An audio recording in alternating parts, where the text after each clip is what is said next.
కుక్కలు మొరుగుతున్నాయి అన్నావు. జగనన్నకు మాట్లాడే దమ్ము ధైర్యము లేదు. తన కుక్కల చేత మురిగిస్తున్నాడు అన్నావు. ఎవరినమ్మా నువ్వు అనింది? మమ్మల్ని. నేనే కదా మొన్న మాట్లాడింది, సతీష్ రెడ్డి కదా మాట్లాడింది, మళ్ళీ తర్వాత పేర్ని నాని అన్నే కదా మాట్లాడింది, లేకుంటే చెల్లెలు వరుదు కళ్యాణమ్మే. కానీ ఎవరైనా మేమే. జగన్మోహన్ రెడ్డి గారిని అమితంగా ప్రేమించే మనుషులం, ఆయన కోసం ఎందాకైనా ప్రయాణం చేసే ప్రేమ కలిగిన మనుషులం మేము మాట్లాడినాం. మిమ్మల్ని పట్టుకొని ఏమంటివి తల్లి నువ్వు? కుక్కలు మరుగుతున్నాయి ఏంటివి? నువ్వు మమ్మల్ని కుక్కలన్నే, నక్కలన్నే, పందులన్నే, పిల్లులన్నే.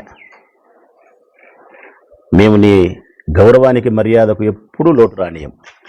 కారణం రాజశేఖరుడు అన్న కూతురు. ఇది మేము ఎప్పుడు మర్చిపోం తల్లి. రెండవది జగనన్న చెల్లెలు నువ్వు, ఇది ఎప్పుడు మేము విస్మరించం ఈ మాటను. మూడవది అత్యంత పవిత్రమైంది, నువ్వు మహిళవు తల్లి, మహిళవు. నీలో మా చెల్లెలను చూసుకుంటాం, మా అమ్మను చూసుకుంటాం, మీలో పొరపాటు కూడా మాట్లాడడం. అన్నిటికీ మించి మనిషివి తల్లి నువ్వు. నిన్ను పట్టుకొని మేము గౌరవానికి లోటు చేయలేం. నువ్వు ఎన్నెన్నాను తల్లి మమ్మల్ని కుక్కలు అన్నావు కదా, రైట్? ఇదే కుక్కనే చెప్తాంది తల్లి, ఇదే కుక్కే చెప్తాంది ఈ సమాజానికి, నీకు తల్లి. ఈ కుక్కలు జాతి కుక్కలు తల్లి, జాతి కుక్కలు. ఈ కుక్కలకు విశ్వాసం ఎక్కువ,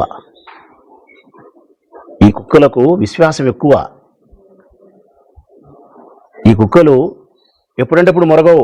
కుక్కలు జనరల్గా దొంగలు కనిపించినప్పుడు మాత్రమే మొరుగుతాయి. ఈ యజమాని ఇంట్లో దొంగలు పడినప్పుడు మాత్రమే మొరుగుతాయి. జగన్మోహన్ రెడ్డి అనే మా యజమాని ఇంట్లో దొంగలు పడుతున్నారు కాబట్టి ఈ కుక్కలు మొరుగుతున్నాయి తల్లి, మొరుగుతాయి. కనీసం మమ్మల్ని మనుషులుగా సంబోధించలేకపోయినా విశ్వాసం గల కుక్కలుగైనా నువ్వు పరిగణించినావు. పర్వాలేదులే తల్లి, సంతోషం.